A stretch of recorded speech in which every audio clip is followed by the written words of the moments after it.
अस्सलाम वालेकुम दोस्तों। मोहम्मद अज़हर फीज़ एक नए व्लॉग के साथ हाज़िर है। मुझे 54 साल का मैं हो गया हूँ। इन 54 साला ज़िंदगी में जो मुझे महसूस हो रहा है कि हम आहिस्ता-आहिस्ता मनफ़ी रुझान की तरफ जा रहे हैं और मस्बत रुझान जो है उससे हमारी दूरी होती जा रही है। हम किसी को भी अच्छाई का कहते हैं तो पता नहीं क्यों उसको बुरा-बुरा ही सुनता है। बहुत सारे दोस्त सर्वे करते हैं और अपनी मर्ज़ी के दोस्तों से सर्वे कर लेते हैं। सर्वे करने के लिए हमें डिफरेंट मकतबा फ़िक्र के लोगों के पास जाना पड़ता है। जब मैं एमफ़िल कर रहा था तो मैंने भी एथिक्स जो थे वो लिखे थे कि फ़ोटोग्राफ़र्स जो हैं वो किन एथिक्स को फ़ॉलो करते हैं या किन को फ़ॉलो करना चाहिए। उसके लिए जो मैंने सर्वे किया, उसके लिए मैंने कोयटा, फैसलाबाद, कराची, लाहौर, इस्लामाबाद, गिलगित बल्तिस्तान, पाकिस्तान के मुख्तलिफ़ इलाक़ों के लोगों को एज़ सैंपल लिया और उनसे सर्वे कंडक्ट किया है कि वो कौन-कौन से रुझानात हैं जिस पे वो काम करते हैं। हर जगह का एक नया लॉ ऑफ लैंड है जिसके मुताबिक लोग काम करते हैं। अगर हम एक सर्वे शहर में करते हैं और उसी शहर सर्वे को हम गाँव में करते हैं तो दोनों के रुझानात में फ़र्क है। जो मुझे समझ आ रही है, शायद हम उतने करप्ट, बेदीन या लादीन नहीं हैं जितने ये सर्वे हमें साबित करने की कोशिश कर रहे हैं। मैं यूनिवर्सिटीज़ के अंदर जाता हूँ, खुले ज़हन के लोग भी हैं और अबाया पहने हुए दीनदार लोग भी हैं। खुले ज़हन वाले लोग भी दीनदार हो सकते हैं, मुझे उस पे एतराज़ नहीं। लेकिन मैं इस पे एतराज़ नहीं करता, पहले करता था। मैं एक यूनिवर्सिटी में पढ़ाता था, वहाँ मेरे बहुत क्लोज़ छोटे भाई हेड ऑफ़ डिपार्टमेंट थे, नाम सीगा राज में रखते हैं। तो बच्चों के जो लिबास थे वो मुझे कुछ बीइंग ए उस्ताद नामुनासिब लगते थे। तो मैं सोचता था कि मैं इनको मना करूँ कि बेटे ऐसे लिबास पहनकर यूनिवर्सिटी नहीं आना चाहिए। तो एक दिन मैं बैठा था, तो मुझे कहने लगा भाईजान क्या बात है, परेशान लग रहे हैं।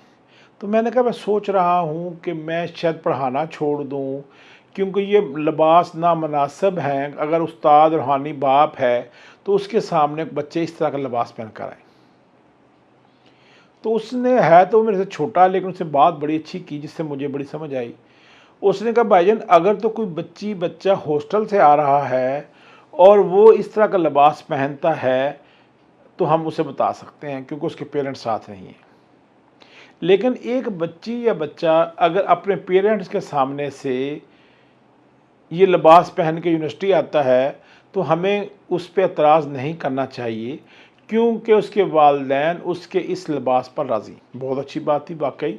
अगर किसी के माँ बाप को उस लिबास पे एतराज़ नहीं है तो उस्ताद कौन है उस पर रब्ता करने वाला।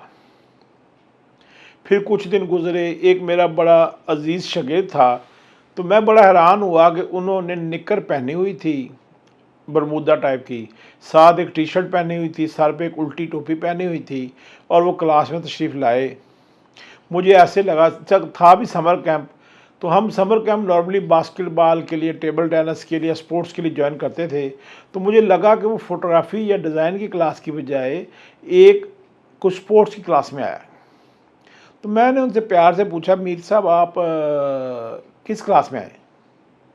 उस्ताद जी फ़ोटोग्राफ़ी की क्लास।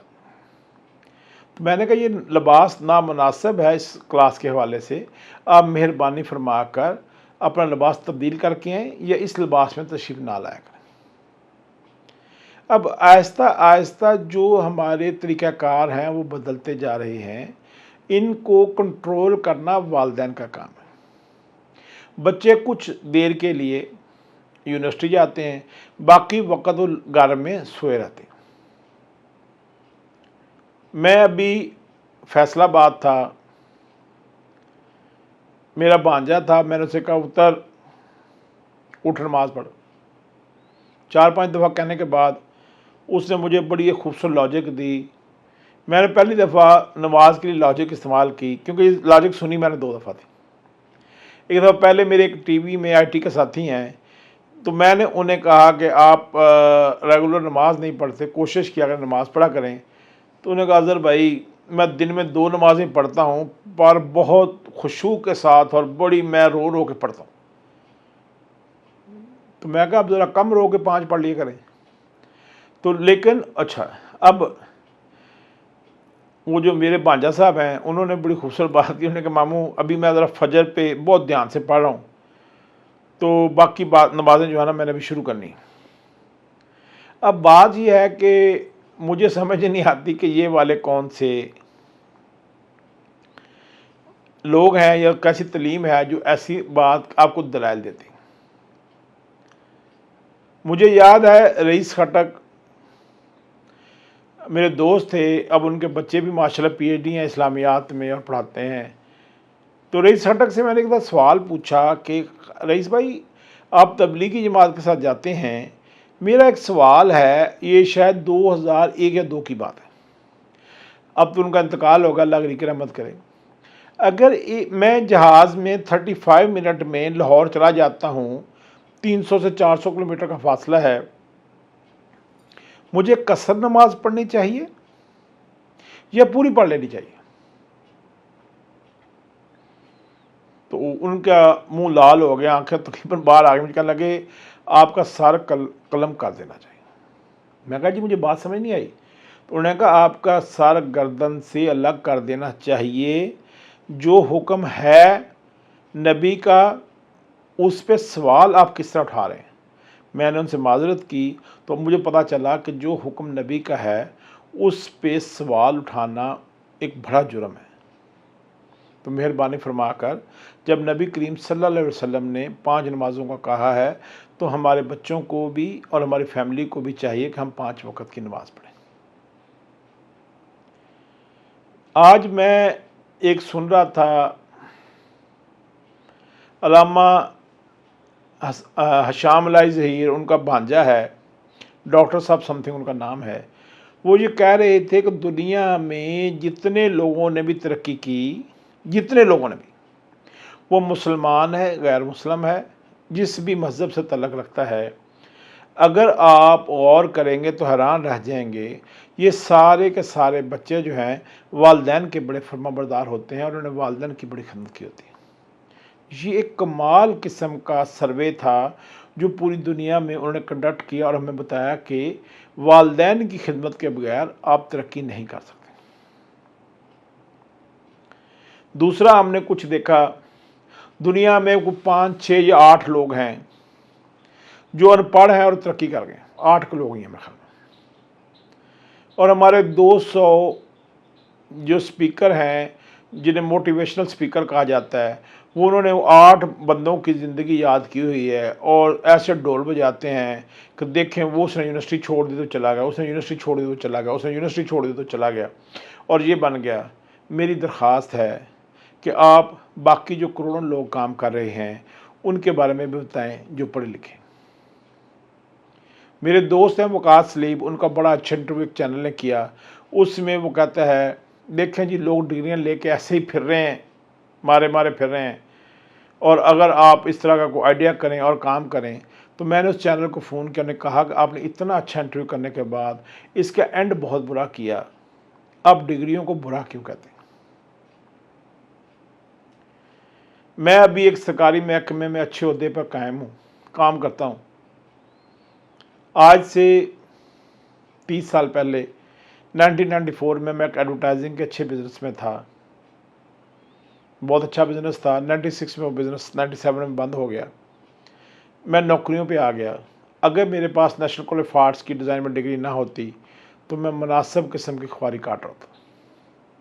वो डिग्री थी जिसने मुझे आगे बढ़ने में, फिर सरकारी जॉब करने में, और फिर सरकारी जॉब में भी अल्हम्दुलिल्लाह मैं एक अच्छी पोजीशन पे काम करता हूँ। उसमें मेरी पढ़ाई ने मेरी बहुत मदद की। मेहरबानी फरमाकर अपनी तालीम को हासिल कीजिए और बहुत ज़रूरी है। आज भी मैं नौशरवान मेरे दोस्त हैं, उनके घर गया तो उनको पता चला बच्चा जो है वो सीए कर रहा था वहाँ छोड़ के, तो अब जॉब करने लग गया है। तो मुझे दुख हुआ, तो मैंने कहा नहीं उसको नौशरवान भाई और आगे डालें। तो उन्होंने कहा वो मीडिया साइंस पढ़ना चाहता है। मैंने कहा उसे किसी भी यूनिवर्सिटी में दाखिले में कोई प्रॉब्लम होता मुझे बताइएगा, हमारे दोस्त साहब आप बैठे हैं, हम कोशिश करेंगे कि उस यूनिवर्सिटी में उसका दाखिला हो जाए जहाँ वो चाहता है। पढ़ना बहुत ज़रूरी है। मॉडर्न बेकर आपारा में है, बहुत सारे दोस्त जानते हैं। चौधरी साहब का जो बेटा है तारक, वो मेरा क्लास फेलो है। तारक भाई माशाल्लाह अमेरिका से एमबीए करके आए हैं, अब उनका अपना बेटा भी बाहर पढ़ने के लिए गया हुआ। वापस आकर उन्होंने वालिद साहब के काम को संभाला और उसका स्टैंडर्ड हाई किया, उसको सारा सेट किया। करने के बाद अब उनकी बेकरी जो है उसकी जो क्वालिटी है वो बहुत इम्प्रूव कर गई है, उसकी सेल बहुत इम्प्रूव कर गई है। उनके कारखाने ईच एंड एवरीथिंग को उसने बहुत ऑर्गेनाइज़ किया। आप कभी जाएं, सुबह के वक्त शाम में आपको चौधरी तारक जो है वहाँ पे मिलेंगे, आपको तालीम का फ़र्क नज़र आ जाएगा। करते हुए बेकरी का काम है। इसी तरह से अगर आप बाकी सेटअप से भी जाएं तो जो पढ़े लिखे लोग हैं वो अपने सेटअप को बेहतर तौर पर चलाते हैं। जो आदमी इस बात को नहीं समझता, कुछ लोग जो हैं उन्होंने मलक रियाज को और वो माइक्रोसॉफ्ट के जो हैं जनाब मोहतरम साहब हैं, बिल गेट्स साहब, और जो आईफोन जिसने बना लिया है एप्पल वाले, ये 5 नाम याद किए हुए हैं और वो समझते हैं कि वो वही बनेगा।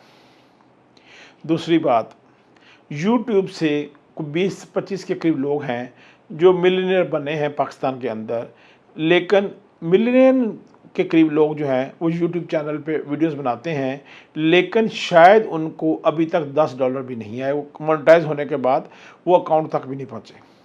तो इसलिए इन सारी चीज़ों को देखिए। और जो आपको बस एक दोस्त है हमारे, वो भी सोशल मीडिया पे आते हैं, वो ये फरमाते हैं कि जिसने भी एफएससी की हुई हो तो मैं उसको अपने ऑफिस में मुलाजिम नहीं रखता। तो बात ये भाई, अगर आपने एफएससी नहीं की हुई तो ये अपने स्टैंडर्ड कौन सा फिक्स किया है? तो थोड़ा सा ध्यान दीजिए। जो पढ़ने वाले लोग हैं उनको पढ़ने दीजिए। आपने जो अनपढ़ रहकर हवाई जहाज़ बना दिया है, जो आपने बल्ब ईजाद कर दिया है, जो आपने टाइम पीस बना दिया है, जो टेलीविज़न की स्क्रीनें बना दी हैं, जो इलेक्ट्रॉनिक ट्रेनें आपने बना दी हैं, जो ये सारे काम आपने कर दिए हैं, तो फिर ठीक है, फिर पढ़ना नहीं चाहिए। मलक रियाज साहब बहुत बड़े सेटअप पेरिया टाउन के मालिक हैं। क्या वो सड़कें बना सकते थे उन इंजीनियर्स के बगैर? क्या वो एजुकेशन अदारे बना सकते थे उन एजुकेशनिस्ट के बगैर? उन सारी चीज़ों के लिए उनको ज़रूरियात थी उन सारे पढ़े लिखे लोगों की, लेकिन वो उनकी इस चीज़ की कमी को बेहतर नहीं कर सकते। अगर आप देखना चाहते हैं तो मलक रियाज साहब से थोड़ी देर गुफ्तगू करके देख लीजिए, आपको अंदाज़ा हो जाएगा तालीम में और तालीम के बगैर क्या फ़र्क आता है। अल्लाह ताला हम सब का हामी नासर हो, हमारी औलाद को नेक और साले बनाए, उनको नमाज़ पढ़ने की तौफीक अता फ़रमाए, कुरान पढ़ने की तौफीक अता फ़रमाए, कुरान समझने की तौफीक अता फ़रमाए। सब बच्चे जो वालिदैन के फर्माबरदार हैं, मैंने ज़िंदगी में उनको हारते नहीं देखा। अस्सलाम वालेकुम।